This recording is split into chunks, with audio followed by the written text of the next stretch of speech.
Hey, I'm Alex Radcliffe from Board Game Co., and today I'm reviewing Dragonbond, Lords of Vaala, or technically, Lords of Vaala Dragonbond.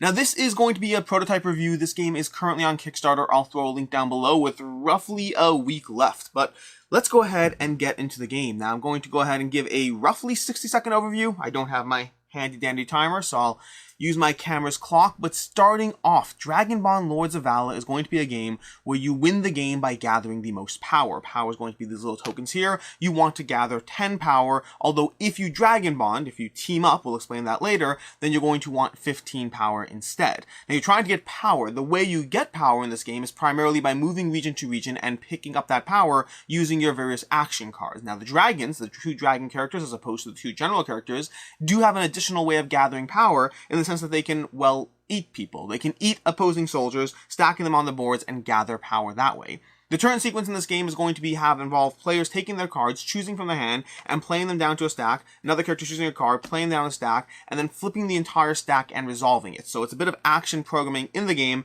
action programming that's going to decide your actions available to you, whether you are moving from region to region, whether you are engaging in an attack, whether you are eating up power or gathering power, or whether you're playing some of your Vaala cards as well. That is going to be 90% of what this game is, and that should have me at a minute.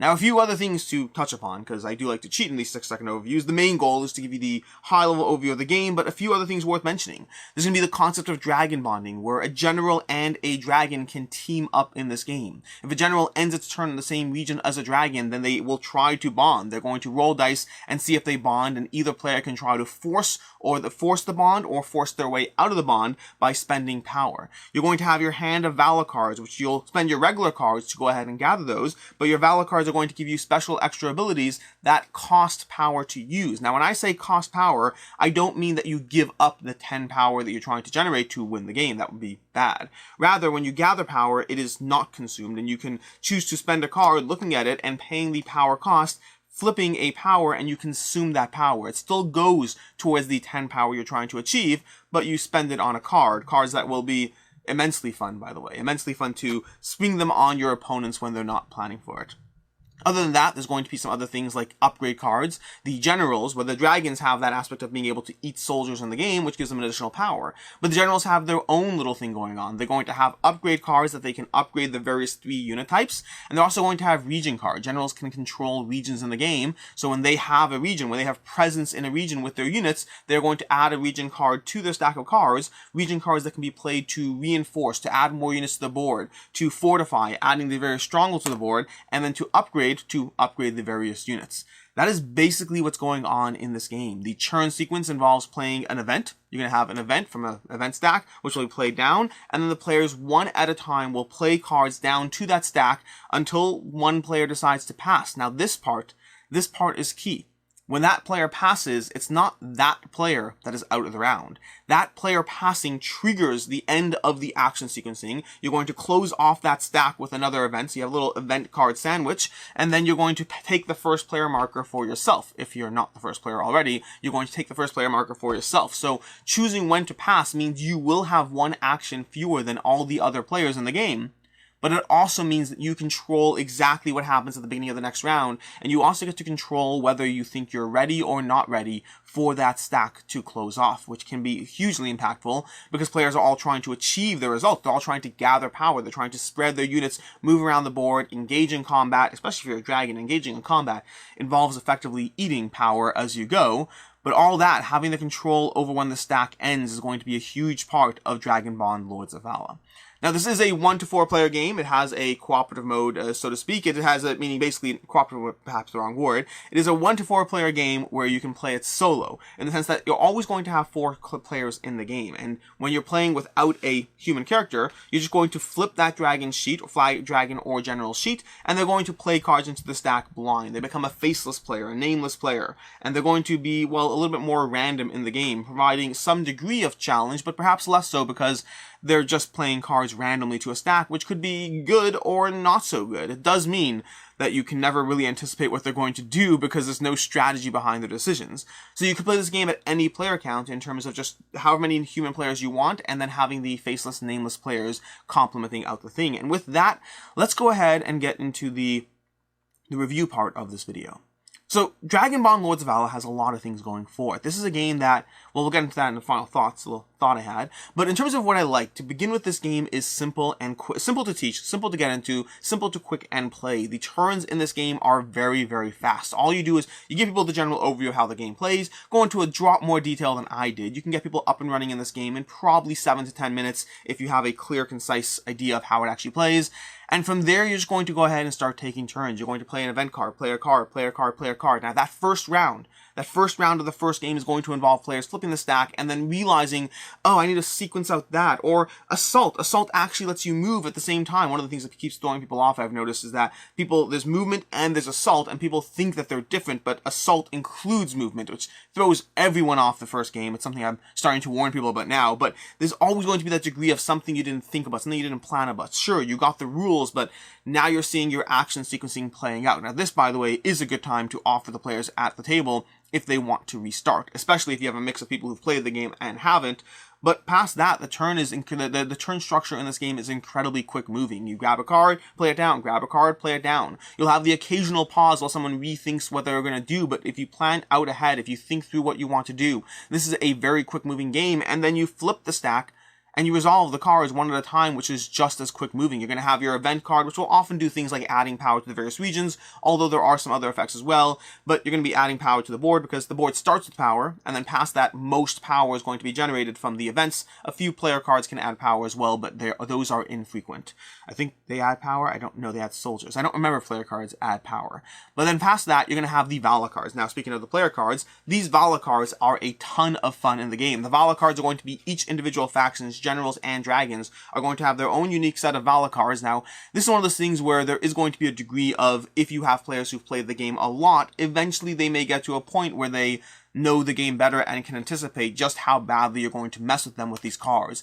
There are cards that will shuffle up the entire stack, basically messing people over, and that just when whatever their plans were. There's going to be cards that take out entire swarms of armies. There's going to be cards that let you move around, reposition, do things that other players aren't expecting to happen, and they're fun. They're fun. There's going to be cards that let you heal, cards that let you replan, cards that let you grab power from regions. They're going to be cards that are different to any individual faction, all giving you a way to slightly break the game, although you do have to have power to pay for them. If you don't have any power, if you haven't collected any, or if you've collected it and it's all spent, then those things won't particularly help you. You need to actually have available power in the game if you want to use those cards, but they are fun past that. Now, if you're a general, you're also going to have soldier upgrades. You're going to have a whole row of soldier upgrades. They're kind of positioned on the board just so I can have everything in the camera frame shot. But you're going to have a soldier upgrades. You're going to have a stack of 12 of them, and any individual one can be utilized to upgrade one of your 3 soldier types, your melee, your ranged, or your cavalry. And they'll give you some sort of extra ability, which means it's more tableau building, more fun as you try to figure out what your unique advantage is in the game. You're going to have seemingly balanced sides in this game because going to the soldier upgrades, the generals have some things going for them in the sense that they have units all over the board. They can spread their presence. They can gather power with greater degrees of just having units everywhere. They can build fortifications. They can grab upgrade cards. That would seem incredibly imbalanced, except the dragon also has some things going for it. So for instance, the generals can't gather power wherever there's a dragon present. The dragon stops that from happening. But the reverse is not true. Dragons can still gather power where there are opposing units present, although perhaps a little less power. And then also, dragons have the ability to eat people and gain power. Now, early game, that's already a good thing, but as the game progresses and as power becomes less frequent on the board, it means the dragons have a little bit more freedom as far as just chomping on their enemies in order to gather power, which is a lot of fun. So the sides have different advantages to keep them balanced, and at the end of the day, they do seem to provide a bit of a challenge no matter which way you're doing. Now, one of the things I love, or 2 more things I love before I get into what I don't like and all that, is going to be, first of all, that passing thing, which I talked about briefly. I touched upon how much I like it, but I like it a lot. That key decision of whether you play another card into the stack or whether you pass is absolutely huge. It is huge to sit there and think through, do I want to get one more action? Because, I mean, we all want more action, but that means that person's going to get one more action, and she's going to get one more action, and then he's going to get one more action. You're going around and trying to think through not whether you want more actions, you always want more actions, but whether now might be a slightly less worse for you to stop than for other opponents to stop. And then, of course, starting first can be huge as well. Being able to say, I'm going first in the next round, that can be hugely beneficial. So that decision tree of passing or not passing is a lot of fun in this game. And then the retreat system. One of the things I love in this game is going to be the retreat system. Combat in games is going to be decided by dice. Now, you can't see it because they're etched on and not well done here in the prototype, very much prototype, but these sides have various etches. And there's a system where you can roll blanks, hits, or crits. Now, crits inflict wounds right away, but you often have a situation where your dragon stomps into battle, rolls 4 dice against your opposing units, goes over here, boom, rolls 4 dice, and it looks like we got, well, that's a great example. We have 5 hits over here and no crits. Now, your opposing side has a chance. They can try to roll dice in response, or you can retreat, and if you retreat, you take no damage whatsoever. So crits are always applied right away. It means your opponents cannot fight back with those dead units, and it means that they will die no matter what happens, whether you retreat or not. But the hits are a threat. The hits are a decision, a question of, okay, there's 5 hits on the table. Do you want to try to, weaken Magnifex over there, or maybe it's just better to run as far as you possibly can, because otherwise all your units are going to be crushed. And so I love that retreat system and the strength, the threat, the decisions it imposes upon the players.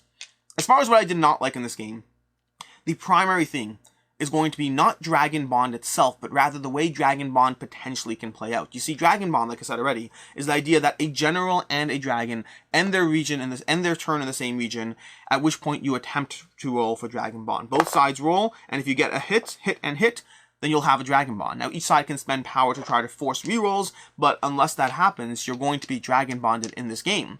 And the Dragonbond means you're now going for 15 power collectively to try to win the game. That in and of itself, I like it a lot. In fact, one of the things I do like about the game is the fact that once you have a team up of 2 players Dragonbonding, that often incentivizes other players, the other 2 remaining players, to try to Dragonbond as well, because getting 15 power together is often easier than getting 10 power on your own. So that force of the dynamic of once there's a team, there'll be another team, I like and appreciate that.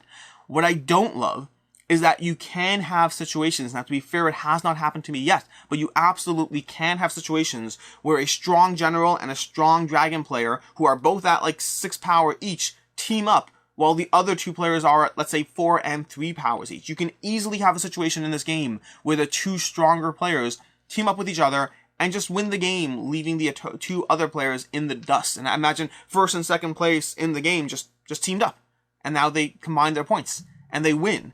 That can be something that, if it does happen to me in games, it hasn't happened yet, but if it does happen to me in games, I would definitely be frustrated by that feeling of the people who are doing the best just snap their fingers and win, while the 2 remaining players look on in a little bit of frustration. So that is something that I would say I do not like in the game, although again, hasn't happened to me yet, but the potential certainly has. In fact, I would say more than that. I have actively avoided doing that myself because I don't like the idea of it. I've avoided teaming up. As a player who is doing well in a game, I avoided teaming up with the other player who is doing really well because I didn't want that to happen.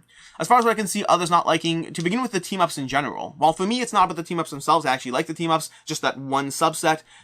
There are many players I can see who might not like the concept of teaming up, of being forced into an alliance you didn't ask for, of being forced into this strategy or decision thing that may not be for what you want. So that might be something that's different than your usual game, and it might not be for you. Past that, there's going to be luck in a few different areas. There's going to be luck of where the power is generated. A big thing is every turn the event cards are going to be played. 2 event cards per round, the beginning and end of the stack. And then suddenly that can result in having lots of power generated in a region where a player already is, which can give them a slightly unfair advantage. They can just get extra power that they didn't have to work quite as hard for as you might have had to work for. And so that can be frustrating in terms of, well, the general game state. Now, hopefully it averages out over the course of the game, but any individual round can certainly be frustrating in that sense. Similarly, speaking of luck, you're going to have dice rolls. Now, again, you can't see the dice, so I can just tell you what's going on them. But the dice rolls in this game, they do have anything from misses to 1 hits to 2 hits to 1 crit to 2 crits. You can have a dice roll where you roll a bunch of dice and you get 3 crits and then wipe out your opposing force. And then you can come back to them, or they can come back to you, whatever it is, and they roll dice back at you next turn somewhere else, and they roll like 2 misses and 2 hits, and you just retreat. The game can have dice rolls that, again, hopefully will average out over the course of the game, but in any individual round might seem unfair and unbalanced. And then lastly, and this is a big one for me, is going to be the player count of the game. This game is a 1 to 4 player game, at least as of now. With the expansion, it goes to 5 and 6 as well. For myself, I specifically held off on doing this review until I was able to play it at 4 players, because I played a game at 2 players, And at 2 players, it was fine. It was not bad, but it wasn't a game that made me excited. It wasn't a game that I wanted to dive back into at 2 players. Versus at 4, it is a significantly better experience. Specifically because of the way dragon bonding works in the game. Specifically because of how the AI players are playing cards with blind luck as opposed to any form of strategy. Playing this game without the full complement of players is a very different experience. Now again, I've only played it at 2 and 4, so I'm not commenting on 3. I am still skeptical that 3 would be the ideal player count, but I can see it working better than 2 at the very least. But this is a game that for me, as of right now, until I try it at 3 players, for me this is a 4-player game and a 4-player game only. Now the reason I put this in what I can see others not liking is I don't mind that. I don't mind this being a game that's great at 4. I'll just pull it out when I have 4 players who want to play it. But if you're looking for a game that has a 1 to 4 player count and is great at all players, well, for you it might be. But in my own opinion, my own experience, I think that 4 is likely the ideal count. 3 is probably tolerable. And then 2 and 1, I just think that there are better solo games or better 2-player games out there to experience. As far as final thoughts and rating on Dragonbond Lords of Vaala for me is a 4 out of 5. Now, my rating scale is in the description down below, you can check that out, but a 4 is a great game. It's a game that doesn't hit the top tier, but it's one that I really enjoy, and most of the time is a game that I'm going to be adding to my collection. Dragonbond is a game that I really enjoy the tempo of this game. I enjoy the teach, the quick, well, I don't enjoy the teach, but it's not that bad. I enjoy the quick-paced turns, I enjoy the decision of when to pass and when to not to pass, the varieties in the characters you can experience, and the way, and the play styles between generals and dragons, and the potential team-ups, the tension of every decision you make in this game and the various upgrade paths they all have. There's a lot going on here, and it works well in a roughly 60-minute playtime, even at 4 players. It's roughly 60 minutes on your second game when everyone knows it. It goes quickly, it moves quickly, it has a good pacing and a good endpoint. This is a game that, for no real reason that I can explain well, very much reminds me of Ethnos. Now, perhaps it's the drab color scheme of the board, but I think for me it's more about the tempo of the game. Ethnos is also a game that plays quickly, that you get up and running, you take your quick turns, you go, rinse, repeat, although it's a very different actual genre, far more focused on area control, but the actual game pacing and tempo very much remind me of Ethnos. This is a game that has an appeal in how quick it is to play, the amount of strategy it gives you for that fast-paced game, the fact that it can accommodate higher player counts. I mentioned there's a 5 to 6 player expansion on the Kickstarter. I will 100% be getting that. This is a game that I can see myself easily playing at 6 players. I don't know about 5 yet. Again, odd numbers, I'm not yet sure how I feel about them, but 6 players, I can easily see myself playing this game at 6 players because the turns are fast, moving rapidly around the board as players play down their cards into the stack, resolving the stack. This is a game that I could probably have a full 6-player complement and get it done in 90 minutes, which is, I don't have a lot of games that play well at 6 and offer that experience. So I think overall Dragonbond offers enough accessibility, enough decisions, enough things that I want at the player count at the time, that this is a game very much looking forward to and can easily recommend. Until next time, I'm Alex Ratcliffe from Board Game Co. This game is on Kickstarter, link down below, and if you have any questions, let me know. I will address them or answer them as soon as I have a chance. As always, have a good one.